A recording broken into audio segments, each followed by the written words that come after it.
O mundo contemporâneo. O mundo contemporâneo, ele nos traz vários tipos de conflitos. Conflitos no Oriente, conflitos no Ocidente, conflitos no Oriente Médio, conflitos aqui na América do Sul, alguns conflitos aqui na América do Sul, e na América é um pouco mais tranquilo, mas quando nós falamos dos Estados Unidos, os Estados Unidos sempre foi um país que ele esteve em conflitos com outras nações historicamente. E nós precisamos entender o que esse conflito ele interfere dentro da geopolítica mundial e dentro da própria formação da história. Recentemente, nós estamos diante de um conflito que envolve a Rússia e envolve países, ou um país, que fazia parte da União Soviética, da antiga União Soviética. País esse que se torna independente, mas que a Rússia até hoje tenta fazer o controle. Então são conflitos que estão pelo mundo e que nós precisamos entender para entender como é que se forma essa geopolítica. Porque a Guerra Fria, como nós já vimos, ela acabou. A queda do mundo bipolarizado, nós tivemos aí na década de 80 e década de 90, o fim disso daí. Mas a tentativa de interferência política e econômica de um país ao outro, ela não acabou, ela permanece. Vamos lá na tela para vocês, que hoje nós estamos vendo a aula de número 47. Estamos vendo esse mundo contemporâneo, conflito 1. Conflitos na Caxemira, Coreia do Norte e Coreia do Sul, as lutas pela independência do Tibete. Tudo isso você precisa entender, e aí as habilidades para a aula de hoje, para nós percebermos o quanto este mundo contemporâneo ele permanece em conflitos. O povo árabe, que é confundido muitas vezes só com o extremismo. Aqui, Obama. Nós temos aí Barack Obama, nós temos que era presidente dos Estados Unidos, vai estar em conflito direto com Osama Bin Laden, esse daqui, ó, Osama Bin Laden.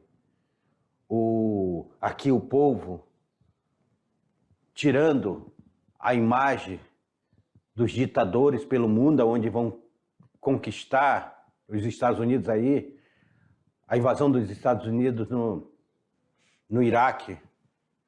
Olha aí, ó, colocando a bandeira norte-americana na cabeça de uma estátua para poder derrubá-la. Aqui no Brasil nós temos um conflito urbano de facções criminosas, de milícia, miliciano, traficantes, polícia, que envolve. Na África nós temos muita guerra civil. A Síria, que nós temos aí conflito anterior e conflito atual na Síria. Então são conflitos que vão estar pelo mundo. E aqui a gente começa a analisar um conflito de uma região chamada Caxemira. Caxemira. Aonde é que fica Caxemira? Primeiramente nós precisamos localizá-las. Olha aqui. Aqui a África, aqui a Península Arábica, aqui a Índia, aqui, ó, nós vamos tirar a imagem desse quadradinho aqui. E esse quadrado é o que está aqui em cima. A Caxemira, ela fica entre a China, o Paquistão e a Índia. Aqui é a Índia. Então nós temos aqui essa região da Caxemira, que é uma região de conflito, de interesse de ambos os países. A Caxemira representa um dos mais importantes conflitos da atualidade, que envolve diferenças étnicas e disputa pela divisão das fronteiras nacionais. Até 1947, estiveram sob domínio do Maharaja Hari Singh Bahadur. Olha esses nomes aí, são invocados, né? Hari Singh Bahadur. sendo composta dos territórios de Jammu, Caxemira, Ladakh, Aksai Chin, Gilgit, Baltistan, Partition. A Caxemira foi dividida entre a Índia, o Paquistão e a China. Vamos voltar lá para o mapa para a gente olhar a Caxemira. Olha aí, ó. Caxemira dividida entre a Índia, o Paquistão e a China. Ela fica, meu Deus do céu, ela fica no meio de regiões super conflituosas. E aqui, quando nós falamos em conflitos, nós estamos falando de conflitos geográficos, ideológicos, religiosos. São vários tipos de conflitos que existem aqui. Olha aí o conflito na Caxemira. Essa região traçada aqui, ó, é as fronteiras de disputa, sob a administração da China, reivindicada pela Índia. Então, aqui, ó, tem essa daqui, ó, que está na administração da China, que está traçada. Essas fronteiras aí estão sob a administração da China e a Índia está reivindicando. O Afeganistão lá em cima, sob controle do Paquistão. Nós temos uma população de 3 milhões de pessoas que estarão aqui nessa região sob a administração do Paquistão. Para vocês terem uma ideia. E a linha de controle é criada em 1948 sob controle da Índia. Uma população de 9 milhões de pessoas, a grande maioria está sob controle da Índia. Então perceba que a Caxemira, ela está sob influência de outros países, ela não está de forma independente. E isso vai causar um conflito muito grande ali naquela região. Vem cá comigo, aluno. Uma das questões que nós temos é dentro da história, e é também uma falha dentro da história, é que a história que é tratada, ela nos traz muito o que nós interessamos dentro do Ocidente. A história ocidental. O que acontece no Ocidente é trazido dentro dessa história. Só que nós temos uma história da região ocidental muito rica também. Muito rica. E essa história ocidental, ela foi marcada historicamente por vários conflitos. Conflitos que vêm bem antes do Oriente. Nós temos os mongóis, os chineses, nós temos os japoneses entrando em conflito com os chineses, nós temos aí a disputa territorial entre Japão e China, foi muito forte em vários momentos. Então, aqui nós estamos tentando entender uma parte desse conflito. O que está acontecendo lá na Caxemira? O que aconteceu na Guerra do Vietnã? Um exemplo. O que vai acontecer com a ocupação japonesa ali da região da Malásia, do Vietnã, da chamada Indochina? Tudo isso são conflitos lá do Oriente que vão influenciar também dentro da política do Ocidente. Volta aí no quadro para vocês. Volta aí na tela para vocês. Tá? Nós temos aí, ó, desde 1989, a área indiana da Caxemira vem sofrendo atentados terroristas por parte de militantes muçulmanos e políticas de segurança opressivas do exército indiano. Então aqui, assim mesmo como nós já estudamos o conflito lá entre Israel, ali no Estado de Israel, o conflito que existe entre árabes e israelenses, aqui na Caxemira não é diferente. Nós temos questões ideológicas, porque envolve a questão religiosa, envolve a questão dos muçulmanos, envolve a questão de fronteiras, e envolve a questão militar com os indianos. E aí vem os muçulmanos, eles têm muito isso dentro da Jihad, a Guerra Santa, e eles cometem muitos atentados para tentar dominar aquele território. E isso vai ter uma represária do exército indiano que vai, de forma muito agressiva, partir para cima desse povo. Então, cria-se um conflito que não consegue se resolver. Por vezes, militares islâmicos paquistaneses têm atravessado a fronteira para lutar contra o controle indiano na região. Olha, o cara com capacete de moto, achando que vai se proteger mais dentro desse conflito, e parte para o conflito. Vai lá invadir, que eles acreditam que aquela região deve ser uma região paquistanesa e não a região indiana. Então, Paquistão, Índia, China, em conflitos ali. Conflito da Caxemira, apesar de a mídia hoje não dar tanto valor aí a esse conflito da Caxemira, ele é um conflito que vai estar muito presente dentro da sociedade. É um conflito que vai estar longe de ser resolvido. E isso vai causar aí um desconforto dentro desse mundo contemporâneo, e é algo que ameaça ter guerras que ganhem proporções que se espalhem dali. É esse medo quando nós vemos conflitos pontuais. O conflito que está tendo lá na Rússia, ali naquela região, é um conflito pontual, mas que pode ser espalhado pelo mundo. Corre-se o risco de ser espalhado pelo mundo. Assim mesmo como esse conflito na Caxemira, assim mesmo como o conflito em uma outra região que já foi formada através de conflitos. Já ouviram falar sobre a Guerra da Coreia? A Guerra da Coreia não é tão famosa como a Guerra do Vietnã, que os Estados Unidos esteve presente, mas os Estados Unidos também vai estar presente na Guerra da Coreia, porque ela aconteceu lá no período da Guerra Fria, e ela dividiu a Coreia em duas no final dela, a Coreia do Norte e a Coreia do Sul. A Coreia do Sul hoje ela é bem conhecida pela população, principalmente no Netflix, porque o Netflix resolveu lançar um monte de série coreana, chamado de dorama. Não sei se vocês conhecem os doramas. E os doramas, ele traz essa história da Coreia do Sul. E alguns doramas já representam também esse conflito ideológico que existe entre a Coreia do Norte.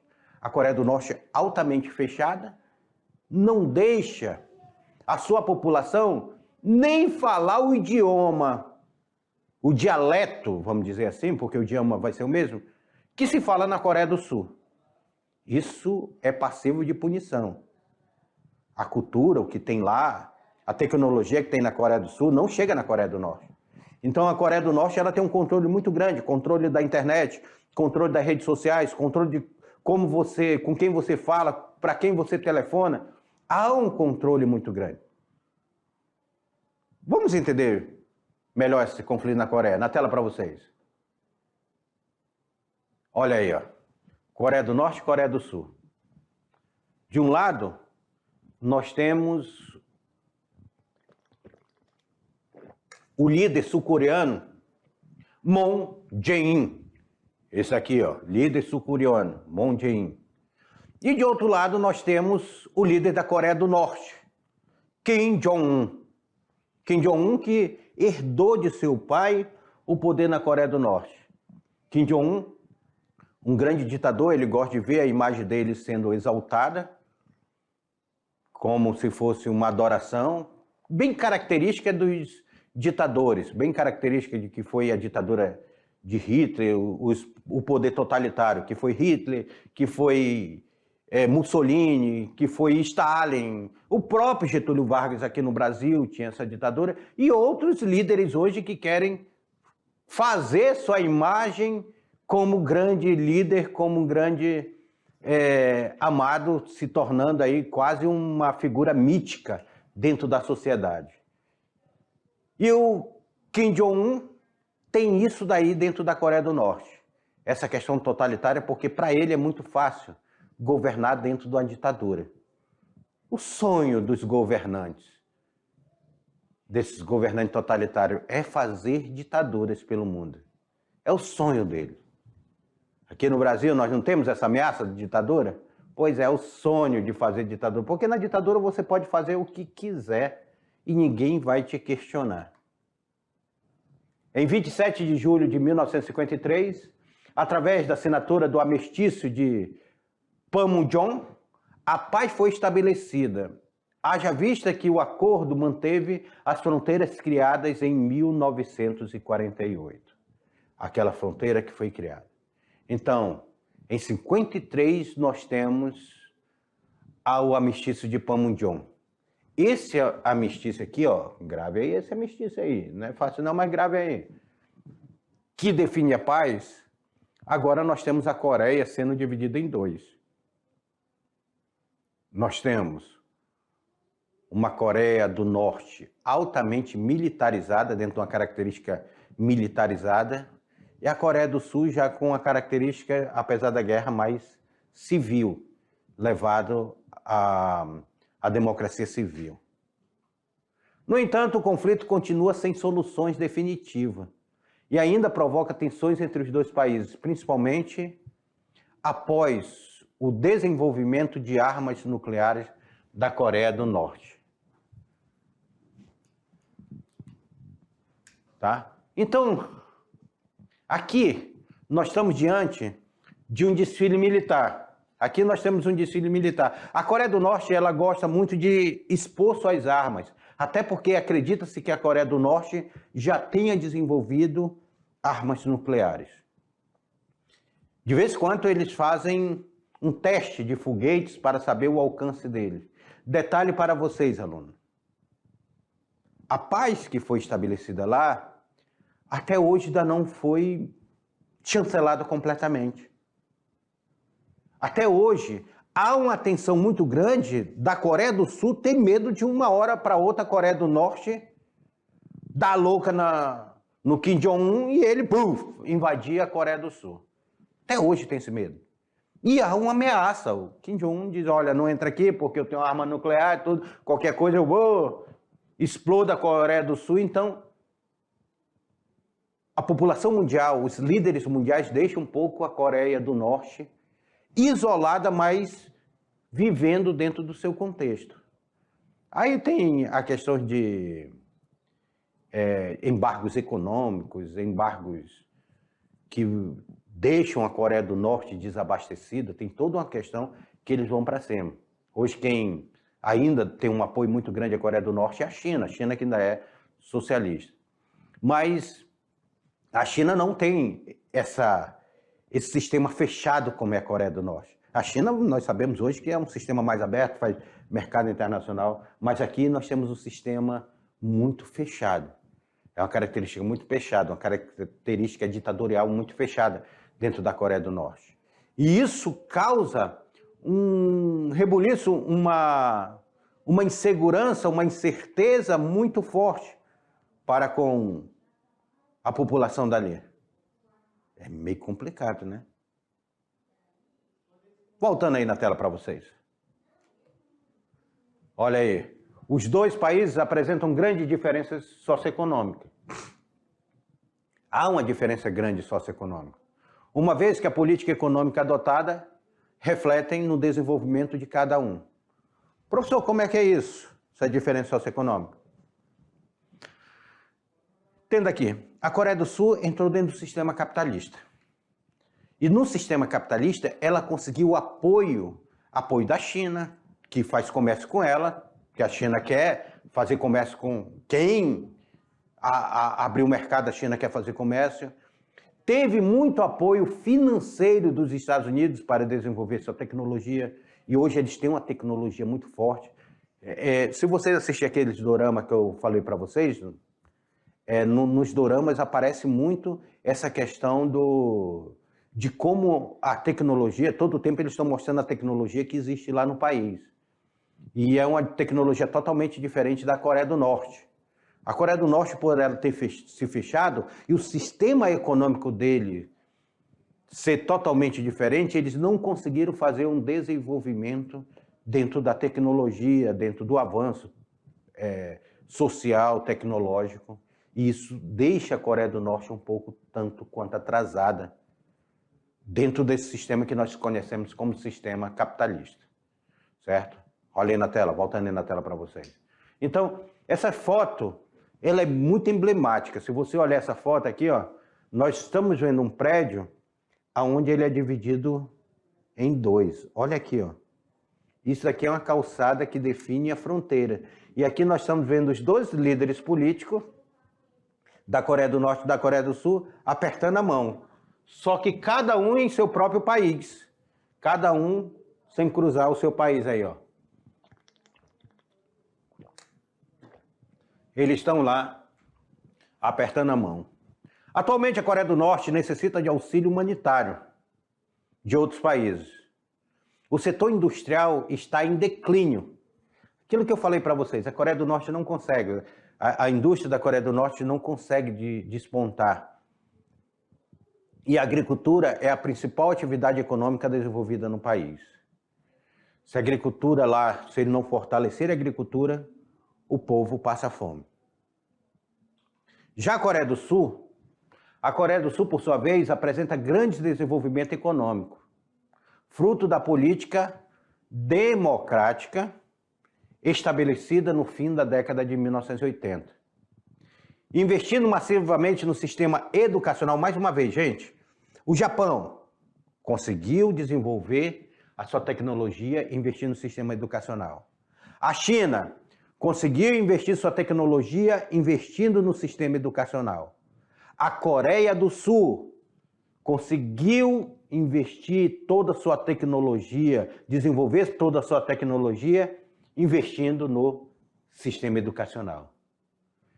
É o sistema educacional que faz a diferença, porque a partir do sistema educacional que nós vamos promover a industrialização, nós vamos promover a democracia, nós vamos promover o desenvolvimento e aí promover a industrialização nacional integrando-se ao quadro dos países chamados tigres asiáticos. Outra questão. Tigres asiáticos. Quando a gente fala nos tigres asiáticos, aí o professor de geografia vai falar melhor para vocês. Quando a gente fala na questão dos tigres asiáticos, nós estamos falando de bloco econômico que se fortaleceram lá na Ásia, independente da União Europeia, independente do Mercosul, independente de outras organizações econômicas, os tigres asiáticos eles vão se fortalecer muito, se juntando. E com isso eles têm uma troca de tecnologia, uma troca econômica, compra e venda de produtos, facilidade de comprar produtos, facilidade de vender produtos, e aí eles vão se fortalecendo. Enquanto a Coreia do Norte ela ficou fora desse contexto. Ela ficou fora dessa junção. Ela ficou sem amiguinho, vamos dizer assim, para vocês entenderem. Os tigres asiáticos são os amiguinhos que se formaram e se fortaleceram. A Coreia do Norte ficou sem amiguinho. E ela ficou meio que solitária, tentando se industrializar, sem troca de tecnologia. Eles morrem de medo de alguém chegar dentro do país para ser espião.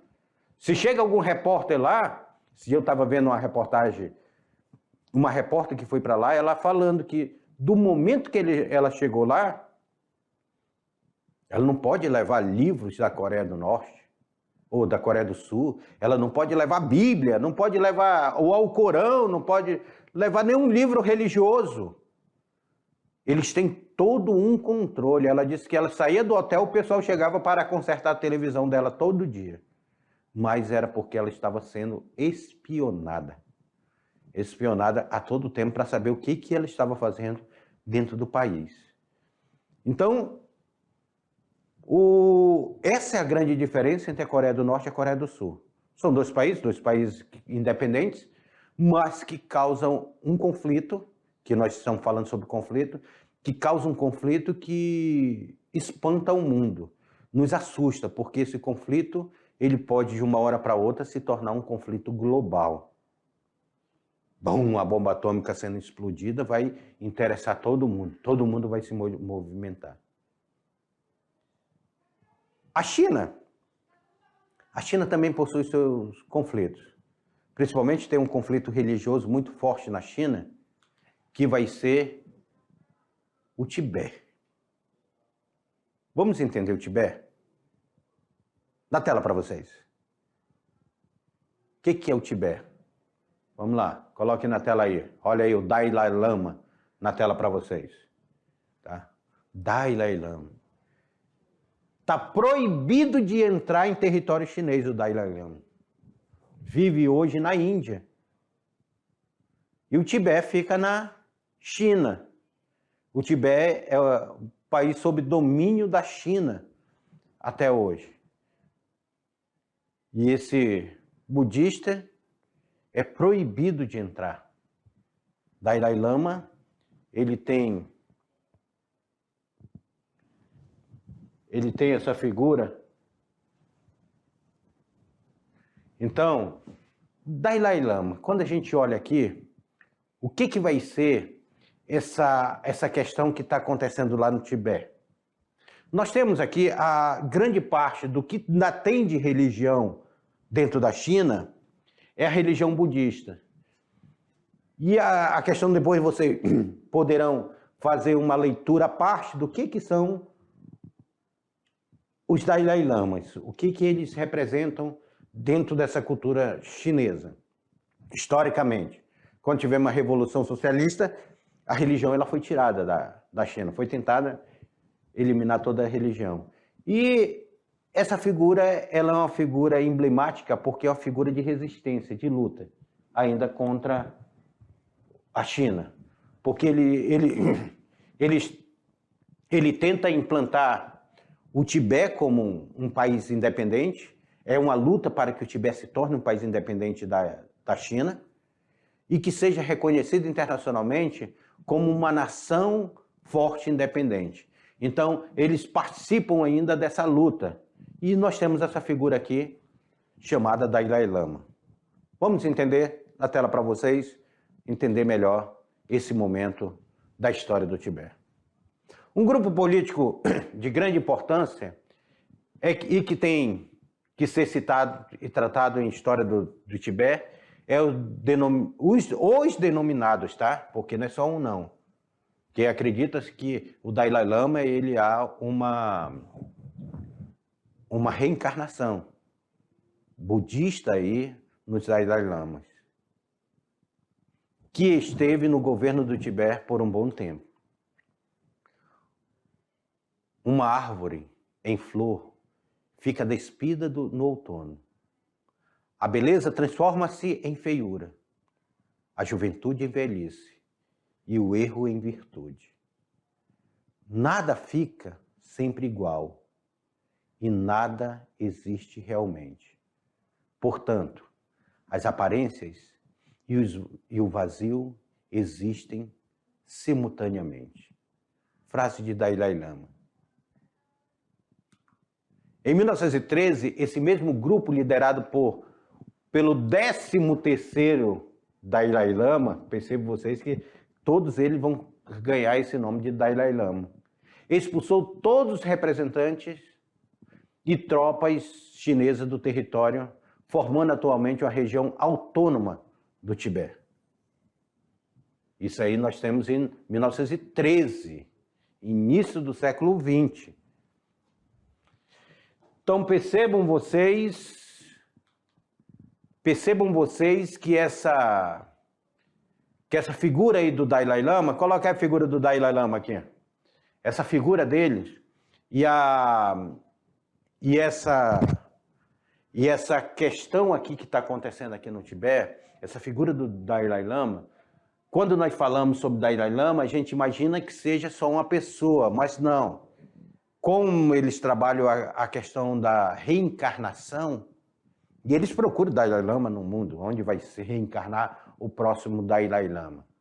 E eles têm essa figura aqui do Dalai Lama, uma figura mística, sagrada, e é quem é o líder do Tibete. Mas imagina você ser o líder de um país longe desse país. Em 1913, quando a China ainda não era socialista, eles conseguiram expulsar o exército chinês. Sai daqui, o Tibete vai ser livre. Mas será que isso eles vão conseguir? Será que eles vão ter êxito nisso aí? Na tela para vocês. Essa expulsão dos chineses pode ter sido visto como uma grande afirmação que representaria a autonomia do Tibete. Porém, essa independência não foi aceita pelo governo da China e nem recebeu, esse é o problema, ela não recebeu reconhecimento diplomático internacional. Ninguém reconheceu, porque um país para ser livre, gente, precisa disso aqui, ó, um reconhecimento internacional. O Brasil, quando proclamou sua independência, em 1822, o primeiro país para reconhecer foi a Inglaterra. Reconheceu que o Brasil era independente, ou seja, já forçou Portugal a aceitar a independência do Brasil. Então, um país, para ter sua independência, ela precisa desse reconhecimento internacional. 1951 chega, nós estávamos dentro do 14º Dalai Lama, e o seu governo assinalaram o acordo de 17 pontos. Quais são os 17 pontos? Em 1959, justamente com um grupo de líderes tibetanos e seus seguidores, o Dalai Lama vai fugir para a Índia. E lá mesmo instaurou o governo do Tibete no exílio. Olha aí, para vocês verem aonde fica o Tibete. A China aqui, ó, essa região aqui. Só que a China ela não quer, até hoje, reconhecer a independência do Tibete. Aí o Dalai Lama vem para a Índia e daqui ele declara a independência do Tibete. Tibete que faz fronteira com o Nepal, com o Butão, faz fronteira com outros países. Ele vê essa pressão da China de não querer reconhecer a sua independência. E até hoje eles lutam para ser um país independente, só que eles estão sob influência da China, influência forte da China. A partir disso, há uma discussão entre o governo tibetano no exílio e o governo chinês a respeito de quando exatamente o Tibete teria realmente passado a fazer parte da China. E se essa incorporação é legítima, de acordo com os direitos internacionais. O Dalai Lama está na China. O Dalai Lama lá da China declara o Tibete independente. A China não reconhece, não tem reconhecimento internacional. E a China permanece controlando o Tibete. Vocês percebam que um país, a gente dá muita ênfase a essa guerra da Ucrânia, que está acontecendo na Ucrânia e tal, mas a gente esquece às vezes um pouco que existem outros conflitos de controle de um país sobre o outro, que o mundo também vira as costas para esse conflito. O caso desse é o Tibete, que até hoje o seu líder, que está lá no Dalai Lama, ele não consegue ir para o seu próprio país para governar. Tem que governar o seu país de longe. E o povo, por ser um seguidores religiosos, segue o Dalai Lama. Tela para vocês. Olha essa imagem emblemática de um soldado tocando piano em um deserto destruído. A República Russa da Ingushétia, vizinha da Chechênia, e também de populações predominantemente islâmicas, acabou atraída pelos conflitos em sua fronteira. Nós estamos falando aqui. O fim da década de 90 e no fim dos anos 2000, vários distúrbios civis ocorreram, necessitando da intervenção russa também nessa área. Então, outro conflito que tem lá é na região da Rússia. Por que foi colocada aí a questão da Rússia? Cá comigo.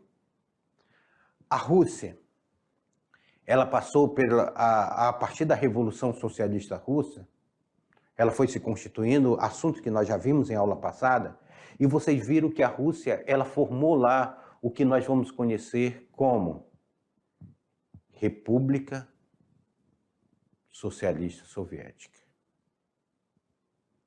As repúblicas dos países socialistas, União das Repúblicas Socialistas Soviéticas, foi feito a URSS. E aquele fortalecimento que teve essa república, ela ficou por muitos anos.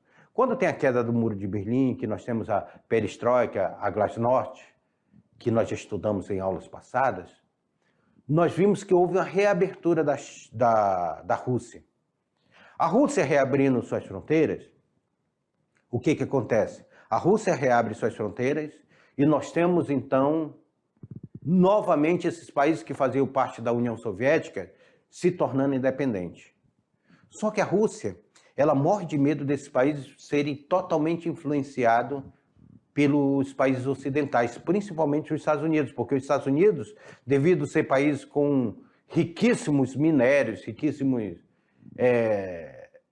petróleo, principalmente petróleo, os Estados Unidos fica de olho em qualquer país que tenha petróleo, inclusive no Brasil. No Brasil, ele pacificamente está tomando o petróleo do Brasil aos poucos, dominando o pré-sal aos poucos. O Brasil está entregando isso para ele. Outros países não, outros países resistem, dizem, não, aqui você não vai entrar.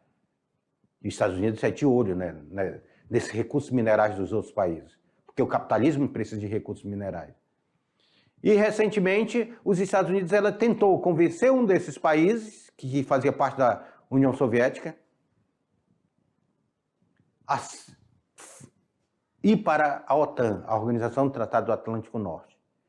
Tenta convencer esse país dizendo, olha, nós iremos dar todo o apoio. E esse país se empolgou todo para ir. A Rússia, com medo de ter a influência dos Estados Unidos próximo de sua fronteira, disse, não, vocês não vão não. Aí o país disse, nós vamos. Disse, não, não vão não. Com essa teimosia, com esses conflitos aí ideológicos e geopolíticos, a Rússia, invadiu o país. Essa guerra que vocês estão agora acompanhando ela. O desfecho dela, nós ainda estamos esperando. Esperamos que ainda esse ano entre um desfecho e seja assinado a paz.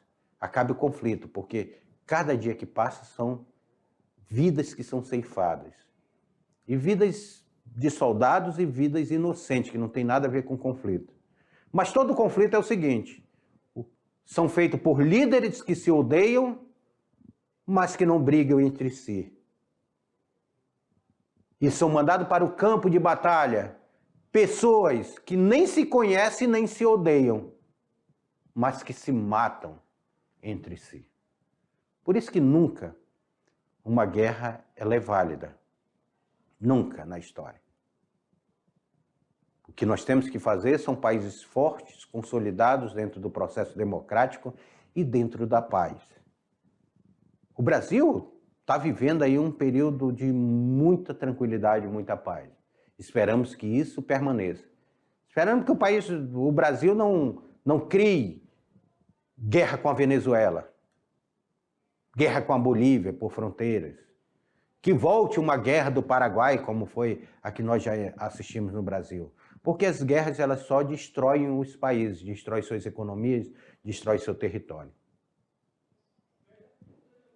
Alunos, espero que vocês tenham entendido. Daqui a pouquinho eu vou voltar com vocês, nós iremos fazer a revisão desta aula. Após a revisão dessa aula, nós iremos ir para a atividade e corrigir a atividade. Até lá.